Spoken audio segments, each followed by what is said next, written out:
My name is Rekha Samakin. So today I'm going to present my part in our assignment, the protection of female employee. So I'm going to the introduction. Employee. Employee is the individual or person uh, who work to another company that changing their services to earn salary. So in Malaysia, female almost of half population more than male. So this is mean female group of female more than male into the employment sector.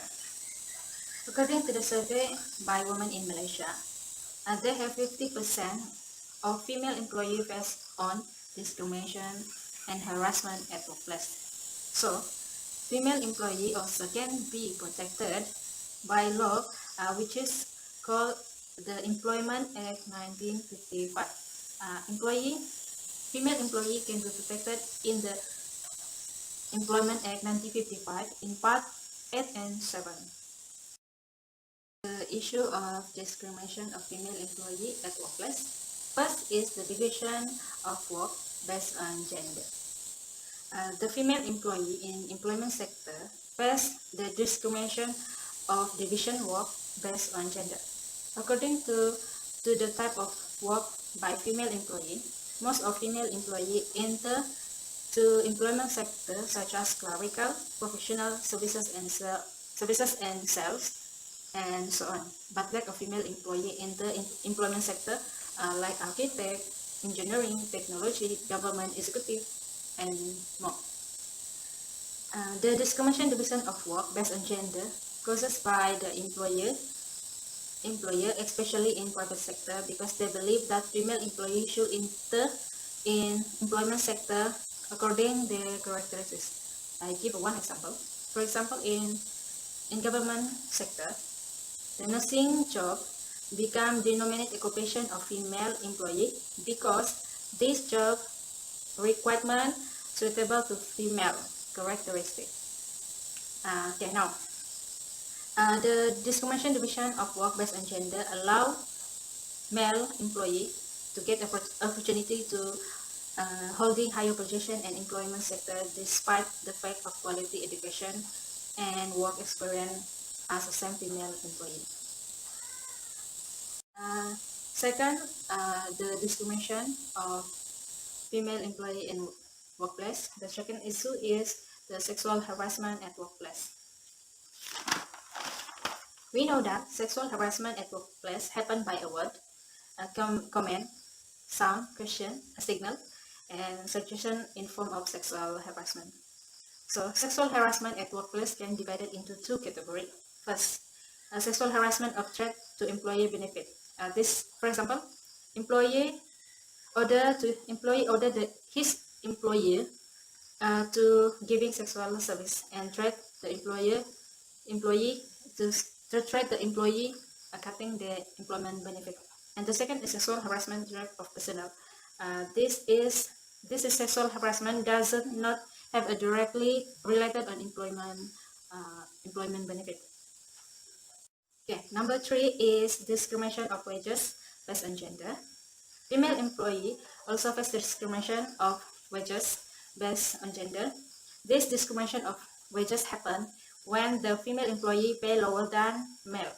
Even the female employee and the male employee doing same job have a same level education and same of work experience. This discrimination of wages based on gender happen when employer believe on neoclassical theory. According to the neoclassical theory, the pay of employee determined by the employee productivity, because female consider and lower productivity than men, more than men. So female employee will pay lower than male wages. The issue number 4 is other discrimination.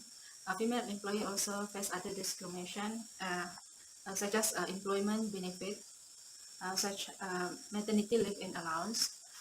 We know that every female employee in private sector or government sector should have a 90-day maternity leave and allowance, but female employee also face the maternity leave still not given full period.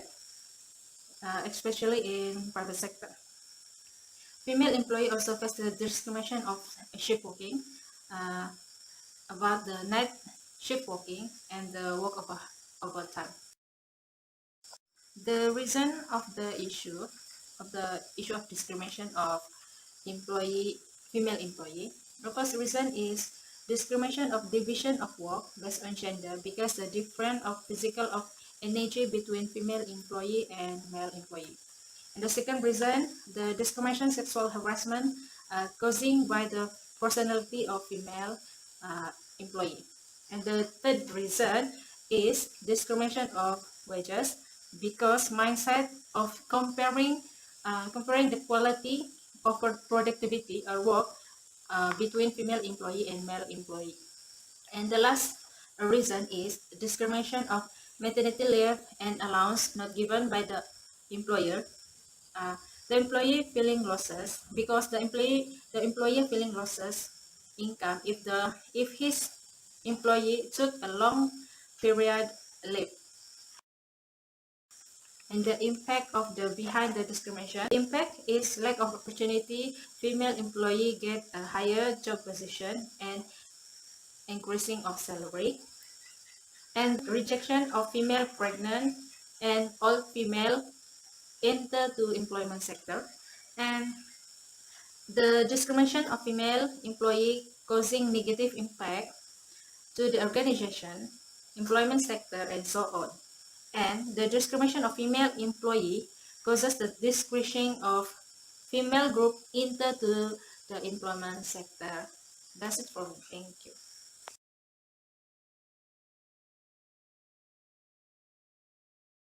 Good evening to sir and to all my fellow friends. My name is Zuleika Nadira. So today I will continue part 3, which is the provision of work. First, let's take a look to maternity benefit.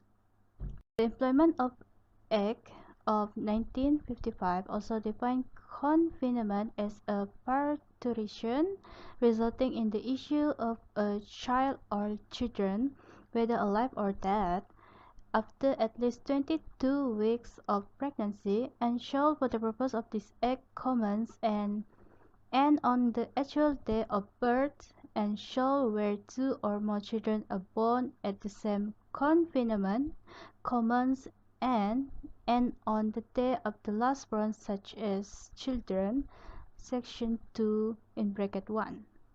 As a result, a female employee will be granted maternity protection under current legislation as changed on April 1, 2012, if she deliver her kids on week 24, 6 months whether dead or alive.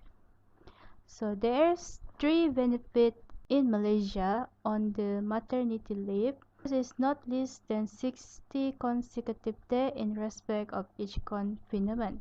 2. Can commence maternity leave at any time during the period of 30 days. 3.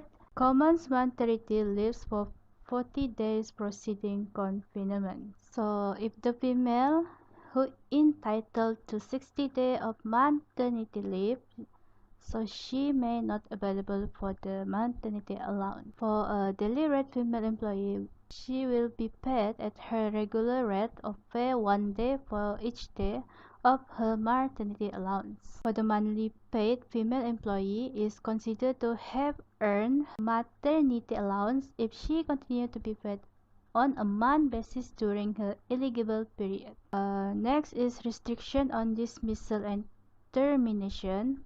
According to Section 42 of Employment Act, restriction, dismissal, and termination happen when a female employee stays absent from her job after the end of the qualified period. Next is prohibition of night work. So Section 34 of the Employment Act 1955 is specified for the prohibition of night work for women in Malaysia. So the employer, they shouldn't require any female employee to work at any industry or agriculture undertaking between 5 o'clock in the evening and 11 o'clock in the morning. So if the female workers working daily at night can cause multiple health problems such as type 2 diabetes, heart disease, stroke, metabolic abnormalities, and sleep disturbance. Night shift workers also may be susceptible to reproductive problems such as irregular menstrual cycle, miscarriage, and premature birth. According to the research that I found, France is one of the countries that allow the female work at night. So next is prohibition of underground work. Underground work is known as work in tunnel or other laying work with pipe, well, earth reinforcement, and so on. So the prohibition from underground of the female employee also has stated under the Section 35 of Employment Act 1955. However, there is some country that allow female employee to work underground such as India. Ministry of Labor in India also give exemption to women working in any underground mine from the provision Section 48 of the Mining Act 1962. As we can see here, based on what I said, that India is the country allow the woman to work underground. So this is the example where she became the first woman mining engineer in the history of CIL to work in the underground mine, where actually is prohibit for the woman to work underground. And they also hope it will be a motivation for more females to work underground. So next, so the last one is exemption to the prohibition. There's two types of exemption. First is exclusion by the Director General of Labor. Second one is exemption by the Minister.